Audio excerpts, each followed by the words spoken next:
আসসালামু আলাইকুম প্রিয় নবম ও দশম শ্রেণীর শিক্ষার্থীরা, আশা করি তোমরা সবাই ভালো আছো। আজকে পর্বে আমরা ৯ থেকে শুরু করে ১১ পর্যন্ত এই তিনটি অঙ্ক সমাধান করা শিখব। গত পর্বে আমরা ৮ নম্বর অঙ্কটি সমাধান করা শিখেছি। তোমরা দেখতে পাচ্ছ এখানে আছে cos ভাগ 1 মাইনাস tan প্লাস সাইন ভাগ 1 minus cot equal to sine A plus cos A. এটা আমাদেরকে প্রমাণ করতে হবে। তো এই অঙ্ক সমাধান করার আগে তোমাদের কাছে ছোট্ট একটা রিকোয়েস্ট, আমাদের চ্যানেলে যদি তোমরা নতুন হয়ে থাকে অবশ্যই চ্যানেলটাকে সাবস্ক্রাইব করবা এবং পাশে থেকে বেল আইকন বাটনটি অল করে রাখবা। আর যারা ফেসবুক পেজে বা আইডিতে আমার এই ভিডিও দেখতেছো অবশ্যই ভিডিওটি শেয়ার করে সবার মাঝে পৌঁছে দিবা। তো প্রথমে আমরা লেফট হ্যান্ড সাইড নিতে পারি। তোমরা দেখো আমরা অঙ্কটি কীভাবে সমাধান করি, খুব সহজ একটি অঙ্ক। প্রথমে আমরা এখানে লেফট হ্যান্ড সাইড নিয়েছি। উপরে লবে যা থাকবে, অর্থাৎ যে লবে যা আছে কস, আমরা কসকে ভাঙাবো না, কসটা ওইভাবে থাকবে আমাদের এখানে। তাহলে এখানে লিখতে পারি কস এ, এবার ভাগ দিতে পারি।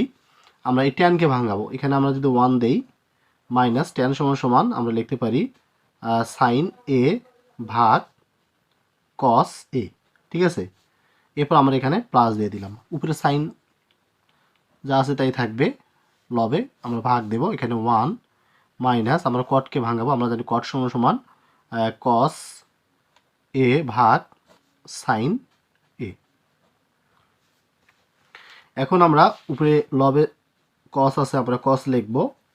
এরপর আমরা এখানে লসাগু করতে হবে, এখানে লসাগু হচ্ছে এখানে কস এ লসাগু। ঠিক আছে, কসের সঙ্গে আমরা 1 যদি গুণন করি তাহলে কসকে কস এ, আর কস আর কস যদি ভাগ হয়ে যায় কি থাকে, মাইনাস সাইন থাকে, আমরা এখানে মাইনাস সাইন লিখব।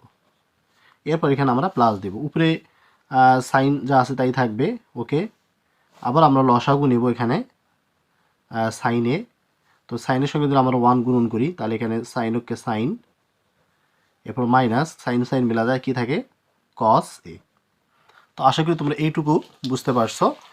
এখন দেখো এখানে 1 2 3 তালা হয়েছে, যদি এখানে আমরা ফার্স্ট টাইমে কস এ রাখি, তারপর এখানে গুণন দেই, উপরে কস চলে যাবে, অর্থাৎ লবটা হর হয়ে যায়, হরটা লব হয়ে যাবে। ঠিক আছে, এরপর আমরা এখানে ভাগ দিয়ে নিচে এটা লিখবো কস মাইনাস সাইন, কস মাইনাস সাইন। এরপর এখানে আমরা প্লাস দিয়ে দেব। আবার যদি এখানে আমরা সাইন লিখি, গুণন চিহ্ন দেই, যেহেতু ভাগ অবস্থায় আছে তাহলে সাইনটা উপরে চলে যাবে। তো এখানে আমরা সাইন, এরপর আমরা ভাগ লিখতে পারি, তো সাইন এ মাইনাস কস এ। ওকে, এখন তোমাদের কাজ করতে উপরে উপরে গুণন করতে হবে। তোমাদের এখানে উপরে উপরে গুণন করো তাহলে হবে সাইড কস কস গুণন করলে তাহলে এখানে হবে কস স্কোয়ার এ। এরপর আমরা এখানে ভাগ চিহ্ন দিলাম, এখানে আছে কস এ মাইনাস সাইন এ। ঠিক আছে, আর এখানে আমরা যদি এখানে প্লাস লিখি, এই সাইন সাইন গুণন করব, তাহলে এখানে কি হবে সাইন স্কোয়ার এ ভাগ। তবে একটা জিনিস লক্ষ্য করো, এখানে আছে সাইন মাইনাস কস, আর এখানে আছে কি কস মাইনাস সাইন। এখানে কিন্তু তোমাদেরকে কি হতে হবে, একটা সামনে একটা মাইনাস নিয়ে আসতে হবে। যদি একটা সামনে মাইনাস নিয়ে তাহলে হবে কস মাইনাস সাইন হবে, তাহলে এটা উল্টে যাবে। ঠিক আছে, পরিবর্তন হয়ে যাবে। কেননা যদি তোমরা এটা চেঞ্জ না করো তাহলে কিন্তু লসাগু করতে পারবে না। তো এখানে আমরা একটা মাইনাস নিয়ে আসলাম, তাহলে এখানে থাকবে হচ্ছে ব্র্যাকেট দিয়ে আমরা লিখতে পারি কস এ মাইনাস সাইন এ। এখন তোমরা দেখো লসাগু নিতে পারবা, কারণ এই দুটো যেহেতু এক, তো এই দুটোর মধ্যে একটা নাও তোমরা, কস এ মাইনাস সাইন এ। তো এটা একটা ভাগ হয়ে যায়, কি থাকে কস স্কোয়ার এ প্লাসে মাইনাসে মাইনাস কস মাইনাস সাইন, কস মাইনাসে ভাগ হয়ে যায় কি থাকে সাইন স্কোয়ার। তো এখানে আমরা সাইন স্কোয়ার লিখলাম। তাহলে উপরে কিন্তু আমাদের একটা সূত্র হলো স্কোয়ার মাইনাস বি স্কোয়ার সূত্র। তোমরা জানো স্কোয়ার মাইনাস বি স্কোয়ার সূত্র হচ্ছে এ প্লাস বি ইন্টু এ মাইনাস বি। অর্থাৎ এই সূত্র দিয়ে আমরা অঙ্কগুলো 3.12-তে শিখেছিলাম। তো এখানে আমরা লিখতে পারি এ প্লাস বি ইন্টু এ মাইনাস বি। ওকে, নিচে যা আছে তাই লিখবো আমরা কস এ মাইনাস সাইন এ। তাহলে যেহেতু আমাদের যে লব আর হর একই হয়ে গেছে, আমরা কাটাকাটি করলাম, তাহলে কি থাকলো এখানে, এখানে থাকলো হচ্ছে, এখানে তোমরা দেখো কস প্লাস সাইন, অথবা আমরা যদি সাজে লিখি সাইন প্লাস কস। তো এটা কিন্তু আমাদের কি রাইট হ্যান্ড সাইড। তোমরা একটু প্রশ্ন দেখো, আমাদেরকে এটা প্রমাণ করতে বলছে যে সাইন প্লাস কস। তাহলে এখানে আমাদের কি হলো সাইন প্লাস কস। আশা করি তোমরা বুঝতে পারছো। এখন আমরা 10 নম্বর অঙ্কটি সমাধান করব। আমরা বলা আছে tan a √1 - sin square equal to sin a। তো আমাদের লেফট হ্যান্ড সাইড এটা আছে, রাইট হ্যান্ড সাইড হচ্ছে আমাদের sin a। এটা আমাদেরকে প্রমাণ করতে হবে। তোমরা দেখো, তো এখানে আমরা যেহেতু tan a আছে, তো আমরা এখানে tan a লিখব, অর্থাৎ tan a। এই অধ্যায়ের মধ্যে সবচেয়ে সহজ একটি অঙ্ক এটা। অনেক সময় এটা এমসিকিউতে এসে থাকে, তোমরা দেখবা বোর্ড পরীক্ষাগুলোতে। তো আমরা জানি এখানে 1 - sin স্কয়ার সমান cos স্কয়ার। তো আমরা এই সূত্রটা ব্যবহার করব। তো এখানে কি একটা কাজ করব, আমরা tan কে ভাঙাবো। আমরা tan সমান জানি যে sin ভাগ cos। আমরা রুট আর স্কয়ার যদি ক্যান্সেল করি, তাহলে এখানে কি থাকবে, শুধু cos a থাকবে। তাহলে এই cos আর এই cos ক্যান্সেল, তাহলে কি থাকলো sin a। এটাই হচ্ছে আমাদের রাইট হ্যান্ড সাইড। আশা করি তোমরা বুঝতে পারছো। এখন আমরা 11 নম্বর অঙ্কটি সমাধান করব। এরপর যে আমরা 11 নম্বর অঙ্কটি সমাধান করব, এখানে আছে দেখো যে sec a plus tan a ভাগ cosec a plus cot a equal to, আমাদেরকে প্রমাণ করতে হবে cosec a মাইনাস cot ভাগ sec a মাইনাস tan। তো এই অঙ্কটি করার সময় তোমাদের বিষয়টি খেয়াল রাখতে হবে যে এখানে আমাদের রাইট হ্যান্ড সাইডে লব এবং হর মিলে আমাদেরকে এখানে লবকে গুণন করতে হবে, এই লব আর হর মিলে। আর এই হরকে এখানে রাইট হ্যান্ড সাইডের লব এবং হর মিলে আমাদের এই হরকে গুণন করতে হবে।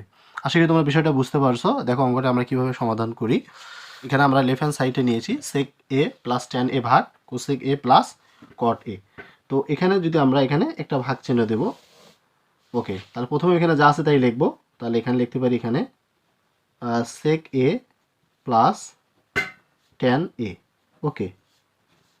এরপর আমরা নিচে লিখবো হচ্ছে cosec a plus cot a। তো এটা আমরা লিখলাম, যেটা আছে আর কি উপরে লব এবং হরকে। তো এখন যে বিষয়টা তোমরা খেয়াল করবা, রাইট হ্যান্ড সাইডে কিন্তু কি আছে দেখবা, cosec মাইনাস cot এবং sec মাইনাস tan আছে। তো আমরা এই দুটা দিয়ে লব এবং হরকে গুণন করব। তাহলে এখানে লিখতে পারি cosec মাইনাস cot, আবার লিখতে পারি sec মাইনাস tan।